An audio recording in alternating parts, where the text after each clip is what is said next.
لكن تعالوا ناخد كده كام موضوع تاني من الموضوعات المهمه. وفي الحقيقه الاستاذ طارق اسماعيل الاسبوع ده عمل كام حاجه كده، منهم حاجه كبيره هنتكلم فيها في موضوعنا دي الاتحاد السكندري. لكن كان بيوجه رسائل كتير في الحقيقه الاسبوع ده، ولازم اطرح عليه الرسائل دي. منها رساله انا توقفت عندها جدا، وهي رساله لتكريم بعض الرموز العظماء اللي مروا على النادي الاولمبي. وفي الحقيقه هي رساله انا وقفت عندها، لان فعلا انا لما قعدت قريت الاسماء اللي الاستاذ طارق اسماعيل كاتبها في المقال بتاعه، اسماء كبيره واسماء عظيمه. لما تيجي تبص لتاريخهم الناس دي عملت كتير جدا.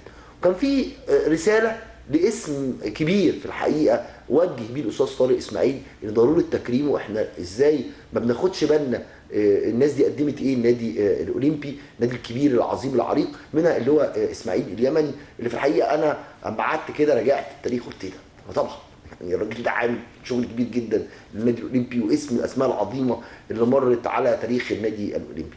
الاول عايز اعرف سبب الرساله، لان انا توقفت عند الرساله دي بشكل كبير جدا، وقفت عند المقاله دي بشكل كبير جدا.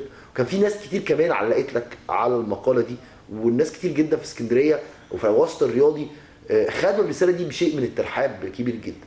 الاول تعالى نتكلم عن فكره التكريم، ان احنا عندنا رموز عظيمه كبيره مرت على تاريخ النادي الاولمبي، يجب ان نتوقف عندهم ونكرمهم يعني. ده حقيقي. عايز اقول لك النادي الاولمبي ده من اكتر الانديه اللي فيها شخصيات رائعه. يعني ايه؟ يعني مثلا هقول لك على قصه ان الناس ما تعرفش كتير، ان الفريق النادي الاولمبي لما اخذ بطوله الدوري كان مدير الكوره الدكتور جمال مختار. تمام.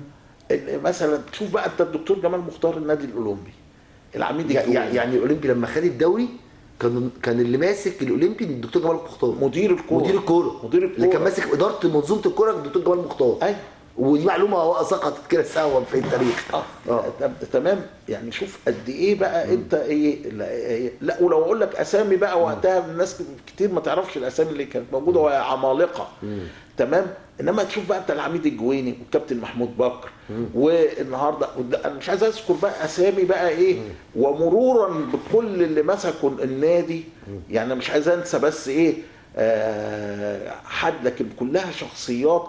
كابتن مثلا السويسي ودكتور كرم والمهندس طارق السيد واخونا احمد عفيفي، وبعدين انتهاء بالبطل الكابتن ناصر الشاذلي طبعا. فكل دول ايه رموز في الفترات صعبه كبيره جدا. بقى النادي بقى كان بيضم مين؟ اسماء ما انا مش عايز انسى بقى. يعني اسماء كلها اسماء شخصيات كبيره جدا.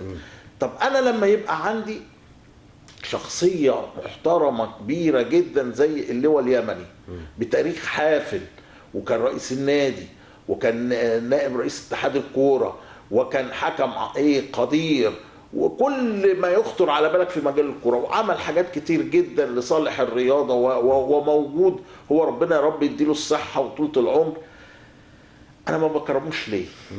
انا ما بعملش قاعة باسمه ليه؟ انا ما بعملش اي حاجة ليه؟ ما هو ده الوقت اللي احنا نكرم فيه رموزنا. ده اللي ايه استوقفني. يعني انت النهاردة ليه النهاردة يعني انا فرحت لما الكابتن ناصر جه وعمل الحمام سباحة باسم كابتننا العظيم الكابتن الكبير الشاذلي اللي هو نبيل الشاذلي. يعني الحاجة يعني اسطورة بتاعتنا. تمام. بالظبط. طيب ما احنا نعمل الحكاية دي برضو للواء اليمني، ونعمل عندنا اسامي كتيره بقى نقدر نقول، ونقدر نعمل هناك في النادي حاجات كتيره جدا. الركن ده بتاع الكابتن محمود بكر، الركن ده بتاع كذا، الركن ده اقدر انا النهارده اكرم العظماء دول لصالح يعني حتى النادي يعتز بالكلام ده. يعني لما اجي اقول لك يا استاذ حسن تعالى انا قاعد في النادي الاولمبي فين في الركن مثلا بتاع الكابتن محمود بكر، طب انت قاعد فين؟ انا قاعد في القاعه بتاعت اللواء اليمني. طب انت فين؟ انا في الصاله بتاعت العميد الجويني. تمام. يبقى احنا هنا حتى عظمنا الدور بتاع انديتنا وكبرنا نجومنا. انا متخيل ان النادي الاولمبي بمجلس ادارته، وهو مجلس محترم جدا، انه فعلا عايز يعمل الكلام ده. يمكن الظروف الفترات اللي فاتت والمشاكل كان في وعكات، انما هم مش هيتاخروا على اللواء اليمني. اللواء اليمني من الشخصيات الرائعه جدا، سجل ناصع وتاريخ مشرف وكل حاجه. تستدعي ان احنا نكرم هذه الشخصيه الرائعه اللي احنا بنعتز بيها كلنا. وبنشوف ده، يعني بنشوف ده في النادي الاهلي مثلا. النادي الاهلي عنده مظبوط. النادي الاهلي ما فيش حد عمل معاه فيها حاجه كده لما ليه حاجه باسمه مظبوط. جوه، وده شيء يعني بيدي كمان ثقل لتاريخ النادي وعظمته ومجده. يخلي الولاد الصغيره تسال، يعني الولاد الصغيره بتسال، تعدي في القاعه دي فتسال طب مين اللي هو اليمني اللي احنا اطلقنا، فيبتدوا يعرفوا التاريخ، يعرفوا الموضوع ماشي ازاي.